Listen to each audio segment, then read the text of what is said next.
What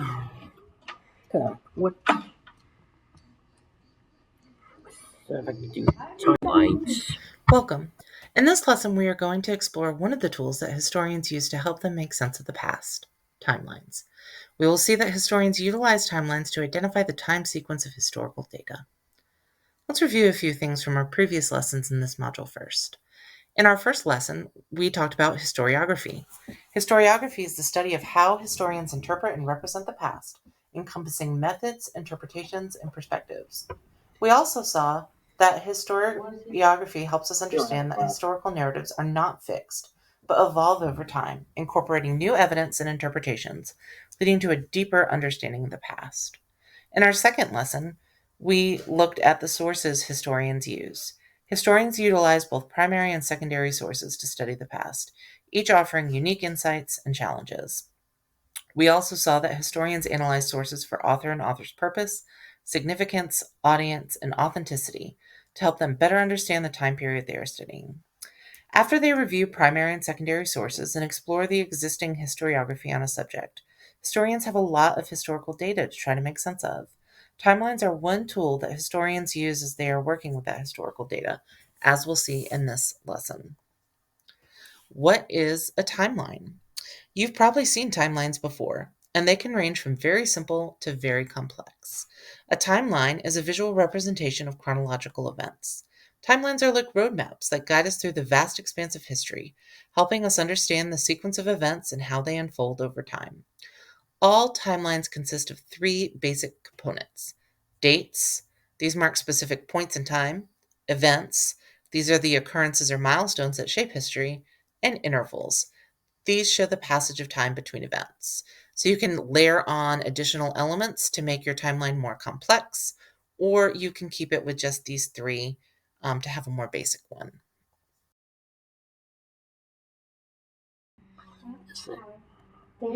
Uh, Great. What are the three basic components of a timeline? Uh, I want to do events, images, and what opinions?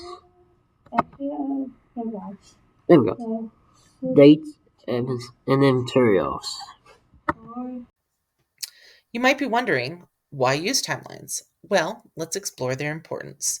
By organizing historical events on a timeline, historians can understand how one event leads to another, like connecting the dots in a picture. It helps us see the big picture of history, showing us how everything fits together like pieces of a puzzle. Timelines also let us compare events happening at the same time in different places. For example, we can see what was happening in the United States during World War II compared to what was happening in Europe. This helps us understand how events are connected across the globe. So, in short, there are four major benefits historians get from using timelines. Those are organization,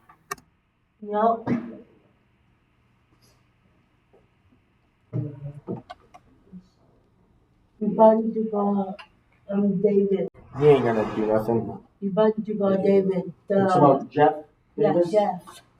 because timelines help us organize vast amounts of historical data. Context. Timelines provide temporal context, helping us understand when events occurred relative to each other. They help with visualization, because timelines offer a visual aid, making it easier to grasp historical narratives. And they help with critical thinking, because they encourage us to analyze and interpret historical patterns and trends.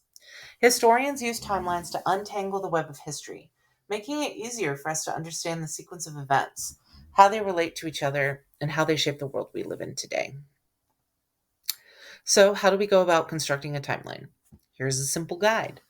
We want to start with research. So, we're going to gather information about the events you want to include. Let's say I'm studying World War II and I want to better understand the battles that are being fought. I'll need to research important battles in Europe and the Pacific in order to be able to complete my next step, which is selecting events. When I'm selecting events, I want to choose significant events that best represent the historical period I'm studying. Continuing with this example of a World War II timeline, there are a lot of battles that were fought during the war, probably more than I would want to include on my timeline. So I'll need to use my research in order to decide which are the most significant and include them. Once I do that, I can move on to the next step, which is establishing order. I'm going to arrange the events I'm including chronologically from earliest to latest. In doing this, I'll be able to see what was happening in different parts of the world and the order that events occurred in. Now I can complete the last step, making design choices so that my timeline is organized, informative, and easy to use. As I'm designing my timeline, I want to make it visually appealing and easy to read. Some people like to make their timelines by hand on poster boards, while others prefer to use digital programs that allow them to create timelines with interactive pieces. Either is fine. As I'm designing my timeline, I'll probably want to have a short description of each event to include with it, as well as a image that relates to the event. In cases like the World War II timeline, where I'm looking at battles that occurred on different fronts, one design choice I could make that would make my timeline easier to read and understand would be to color code the information. Maybe I will decide to make entries on my timeline for battles on the European front in blue and battles on the Pacific front in green. Once you've made a timeline, we want to analyze it so we can use it to gain a deeper understanding of history. Analyzing timelines involves several key steps and things to look for. One is cause and effect. So we want to identify cause and effect relationships between the events we've included. We also want to look at patterns and trends. So we want to recognize reoccurring trends and patterns over time as we examine our timeline. We also want to think about the impact. So we want to assess the significance and consequences of individual events by looking at what happens after. And finally, we want to examine historical continuity and gain an understanding of how events connect and lead to subsequent developments.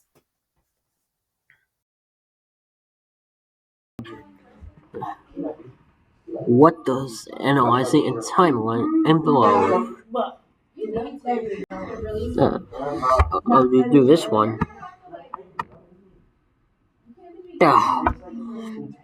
Identifying.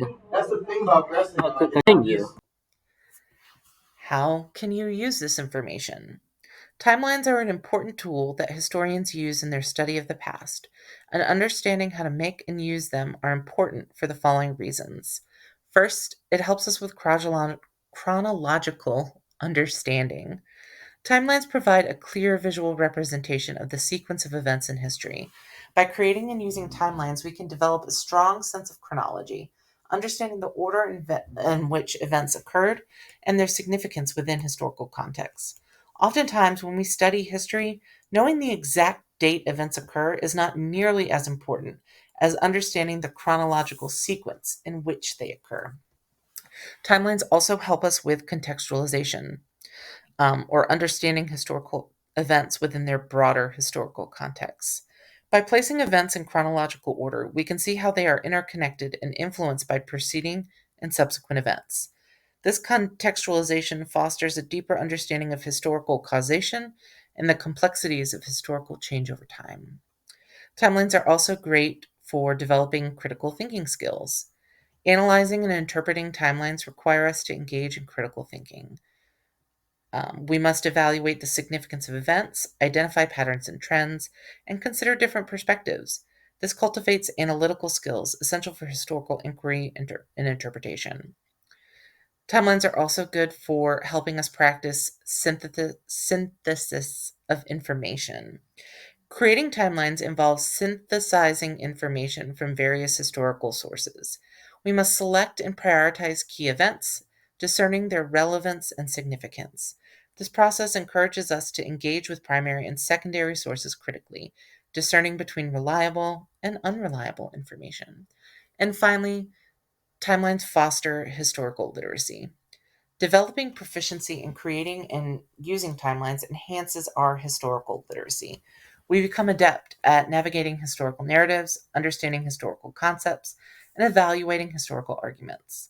This empowers us to engage critically with historical texts and artifacts, fostering a lifelong appreciation for history.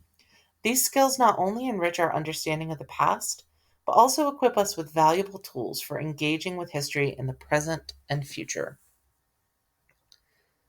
Let's wrap up by connecting the three major ideas of our module thus far.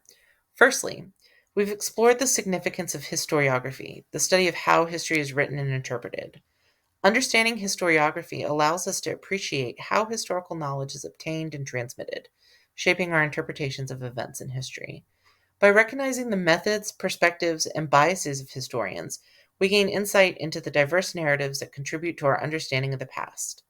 Secondly, we delved into the critical analysis of primary and secondary sources.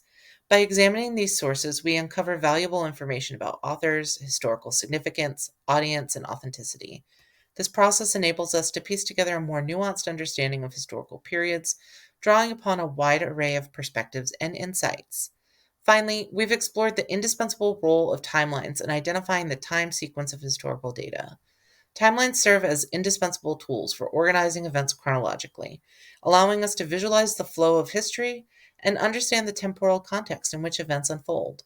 By incorporating timelines into our study of history, we gain a clearer understanding of how events unfold over time and their interconnectedness. In essence, by integrating the principles of historiography, source analysis, and timeline utilization, we equip ourselves with the necessary skills to navigate the complexities of our study of history. Through these interconnected approaches, we deepen our appreciation for the rich tapestry of the past and cultivate a more comprehensive understanding of the forces that shaped our nation and our world. I want to close with 3 questions for you to think about as you move through the lesson. You'll revisit these questions and share your thoughts during our lesson checkpoint later on. Question 1. How does the information presented in a timeline differ from what you might find in a history textbook? What are the advantages and disadvantages of each format for learning about historical events? Question 2. Considering the design choices mentioned, such as color coding or adding images, how do you think these elements contribute to the effectiveness of a timeline? Can you think of any other design choices that might enhance or detract from the usability of a timeline? And question 3. How do you think timelines enhance our understanding of historical events beyond simply listing dates and events in order? Yes, ma'am. How might timelines help us see connections and patterns in history that we might otherwise miss? Conversation.